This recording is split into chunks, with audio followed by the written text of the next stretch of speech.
Hey friends, it's Mike, and today I want to talk about vulnerability and healthy vulnerability and what that looks like. The difference of saying too much or saying too little. A lot of us get confused about this, and honestly, there's probably a really good reason we're confused because no one's really taught us about how to share and what to share and how open and honest to be.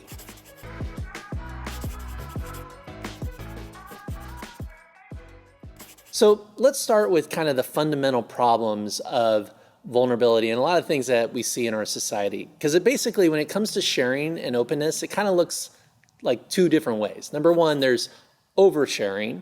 See a lot of this on Facebook or online where we just disclose everything about our lives. We share everything. We communicate all the gory details.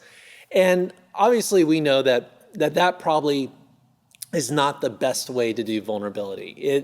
It may get a lot of likes and a lot of clicks, but it ultimately isn't the best way to communicate our pain or our needs or sacred things from our lives. So that's oversharing. And then we would have undersharing. And there's a lot of people that fall in this category where you just don't share anything meaningful or anything honest or anything that authentic. You kind of keep your heart guarded and your words are very, just always positive and you're protected. And so we kind of have these two options, and they're honestly not very helpful for our relationships or really even our own personal growth. So I want to give you a little doodle here, and this doodle that I'm about to draw here has been so helpful not only to me in my own life, but so many people that I've shown this doodle to because it's super easy, super practical, and it looks like this. I want you to think of your life and the levels of how you share. That it's a house with a bunch of different rooms. You know, I have found that most of our relational drama and heartache happens because we don't know what position to put people in our lives. You know, where do they go? How much do I share? How much do I hold back? And who gets what level of access to our hearts? And so this little house doodle, I hope, will be helpful. So I want you to think of, again, this house. And this house represents different levels of vulnerability, different levels of honesty in terms of your conversations. And like in every house, there is a master bedroom, okay? And the master bedroom is the most sacred place in our house. And so in the master bedroom, you're gonna have really open and honest and vulnerable conversations there.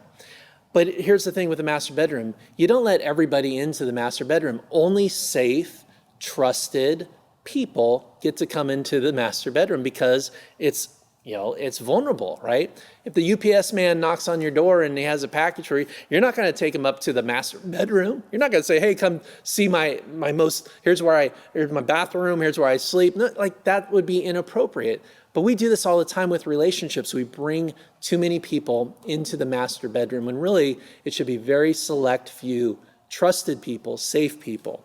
And then we should have people down here in our family room. And the family room has less vulnerability. We're sharing less things with them. They're still in our house. We're still sharing vulnerably, but maybe not everything that a master bedroom person would know, okay? And then in this house, we have the porch. Now, on the porch could be, I don't know, your people you work with or colleagues or just people that you're friendly with, but they're not coming into the house. They don't get that kind of access into your world. And so you have a few people on the porch. And then finally, in this house, you have what I call the sidewalk. And the sidewalk is where you put everybody else. These are people that maybe follow you on Facebook or follow you online, and maybe they have a lot of opinions about your life and you feel like somehow that you owe them something or you need to share something with them. No, they're sidewalk people. Now, here's where we get confused. When we put the wrong people in the wrong room.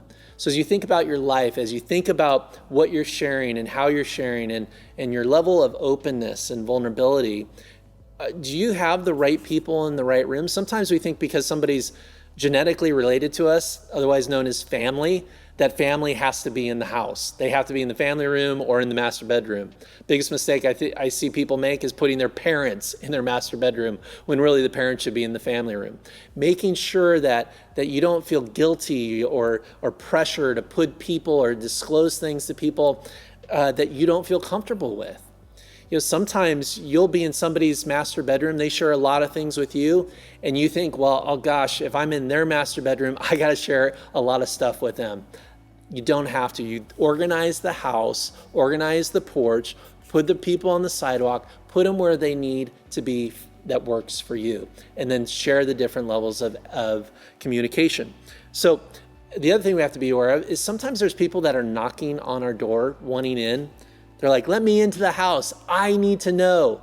This happens a lot, right? People just they want to know all the gory details of your life, but you don't owe them that. And you got to be aware, if somebody knocking on your door doesn't mean you have to open. And you also have to know that sometimes there's people in the house that need to be put on the sidewalk. Here's the deal. You don't have to be confused anymore about sharing too much or too little. Healthy vulnerability and honest communication means putting the right people in the right rooms. Saying it strong, it means you have the right conversations with the right people and with the appropriate levels of openness. And it all begins with getting your house in order.